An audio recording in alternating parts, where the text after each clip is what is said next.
नमस्कार दोस्तों। सनातन धर्म में गणेश जी को विघ्नहर्ता माना गया है। वैशाख मास की संकष्टी चतुर्थी का विशेष महत्व है, जिसे हम विकट संकष्टी चतुर्थी के नाम से भी जानते हैं। ये व्रत न केवल सुख समृद्धि लाता है, बल्कि संतान पर आने वाले हर भारी संकट को टाल देता है। आज हम आपको सुनाएंगे वो पौराणिक कथा, जिसने राजा से लेकर रंक तक सबको गणेश भक्ति की शक्ति का एहसास कराया। प्राचीन काल की बात है। एक समृद्ध नगर में एक कुम्हार रहता था। वो मिट्टी के सुंदर बर्तन बनाता और उन्हें आवे यानी भट्टी में पकाकर बेचता था। एक बार उसने बहुत मेहनत से बर्तन बनाए और उन्हें पकने के लिए भट्टी में रखा। कई दिन बीत गए, आग धधकती रही, लेकिन बर्तन कच्चे ही रहे। कुम्हार परेशान हो गया। उसकी जीविका का साधन संकट में था। हताश होकर वो एक तांत्रिक के पास गया। तांत्रिक ने अपनी विद्या से बताया कि नगर पर कोई भारी दोष है।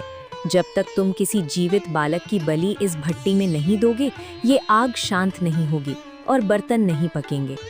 कुम्हार घबरा गया, लेकिन लालच और भय के वशीभूत होकर उसने ये बात राजा तक पहुंचाई। तत्कालीन व्यवस्था के अनुसार राजा ने आदेश दिया कि नगर के हर घर से बारी बारी से एक एक बालक बलि के लिए भेजा जाएगा।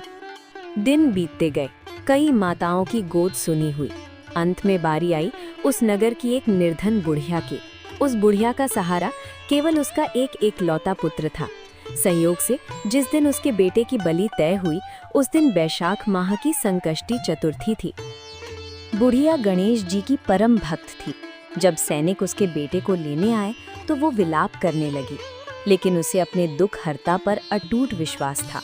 उसने अपने बेटे को पास बुलाया, उसके गले में गणेश जी का सिद्ध धागा बांधा, माथे पर तिलक लगाया और कहा, पुत्र डरना मत, जिसके रक्षक गणेश हूँ उसका काल भी कुछ नहीं बिगाड़ सकता। उसने अपने बेटे को गणेश मंत्रों का जाप करते हुए भट्टी में बैठने को कहा। कुम्हार ने बालक को भट्टी के बीच बैठाकर उसे ईंटों और मिट्टी से ढक दिया। बुढ़िया पूरी रात गणेश जी के सामने बैठकर संकट नाशन स्तोत्र का पाठ करती रही और अश्रुपूर्ण नेत्रों से प्रार्थना करती रही, हे वक्रतुंड, आज लाज आपके हाथ है। अगली सुबह जब कुम्हार ने भट्टी खोली तो उसकी आंखें फटी की फटी रह गईं। जहां भीषण आग होनी चाहिए थी, वहां शीतलता थी। बुढ़िया का बालक जीवित, सुरक्षित और गणेश जी का नाम जपते हुए मुस्कुरा रहा था। केवल इतना ही नहीं, उस भट्टी से वे सभी बालक जीवित बाहर निकल आए जिनकी बलि पहले दी जा चुकी थी। कुम्हार के बर्तन भी सोने की तरह चमकते हुए पूरी तरह पक चुके थे। ये चमत्कार देख राजा और नगरवासी दंग रह गए। कुम्हार ने बुढ़िया के चरणों में गिरकर क्षमा मांगी।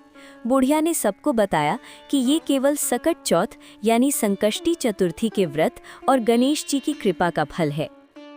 तभी से वैशाख की इस चतुर्थी का नाम विकट संकष्टी पड़ा, क्योंकि ये विकट से विकट परिस्थितियों को भी अनुकूल बना देती है। तो दोस्तों, अगर आप भी अपनी संतान की लंबी आयु और परिवार की रक्षा चाहते हैं, तो इस दिन सुबह स्नान कर वक्रतुंड स्वरूप का ध्यान करें। पूरे दिन निराहार या फलाहार व्रत रखें। शाम को गणेश जी को तिल और गुड़ यानी तिलकुट का भोग लगाएं। रात में चंद्रमा को जल में दूध और तिल मिलाकर अर्घ्य दें। उम्मीद है ये कथा आपके जीवन में भी सुख समृद्धि लाएगी। बोलिए गणपति बाप्पा मोरया।